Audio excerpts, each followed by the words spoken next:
And so it begins, the undoing of China's economic might, brought to you by Japan, as 87 Japanese companies are all set to pack up and leave.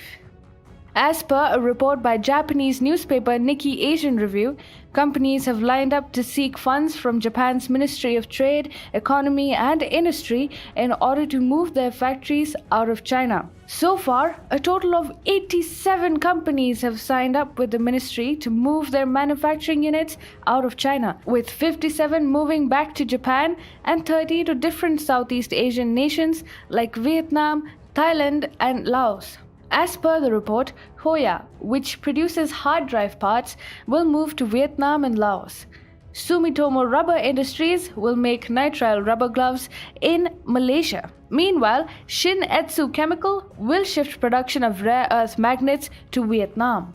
The Shinzo Abe-led Japanese government would pay 70 billion yen or $653 million to these companies as an incentive for moving factories out of China. Previously, the Abe government had approved a stimulus package worth a whopping amount of 108.2 trillion yen or $993 billion, which is equal to 20% of Japan's economic output. This was to cushion the impact of the pandemic on the world's third largest economy. Out of the total amount, Japan has earmarked $2.2 billion to help its manufacturers shift production out of China. 220 billion yen or $2 billion is pledged for Japanese companies shifting production back to Japan, and the remaining 23.5 billion yen has been kept for those seeking to move production to other countries. The disruption in supply chains amidst the growing scare of the Wuhan virus and the damages incurred when the coronavirus epidemic was at its peak in China has led Japan to take this radical step. Relations between China and Japan have always been bitter, but both countries have put their differences behind to improve business and trade ties.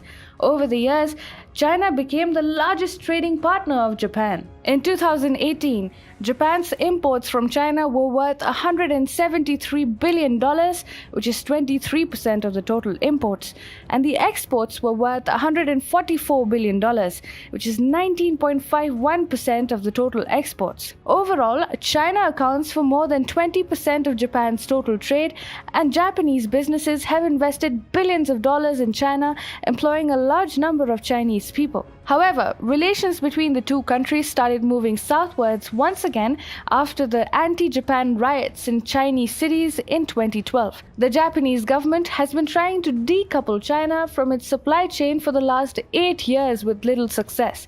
But the coronavirus pandemic gave it a golden opportunity. In the last 4 months, the Japanese government has made every effort to sever ties with the Communist government of China and convince businesses to move the manufacturing units to Japan or to any other friendly country. In April this year, Chinese President Xi Jinping was supposed to go to Japan on an official visit to hold talks on a range of issues including border disputes, trade, investment, and security of the region.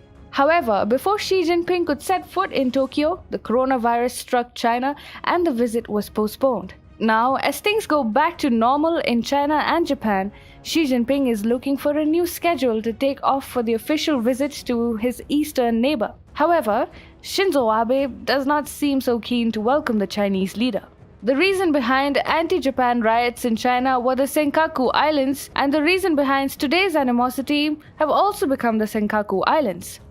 The Senkaku Islands are a disputed island chain which the Japanese government purchased from a private Japanese citizen in 2012. Recently, they were fully integrated with Japan to irk China, which calls them the Diaoyu Islands, and to ensure that Xi Jinping cancels his visit. Lawmakers from Japan's ruling party also passed a resolution against the imposition of the national security law in Hong Kong and urged the Prime Minister to reconsider the visit of the Chinese president. The Japanese government has openly spoken on the complicity of the Chinese government in the spread of the coronavirus disease. Now, Japan-China relations are at a stage where state visits by the top leaders are not possible. This also serves the agenda of the Japanese government to not be perceived as making any compromises and to force businesses to move their factories out of China.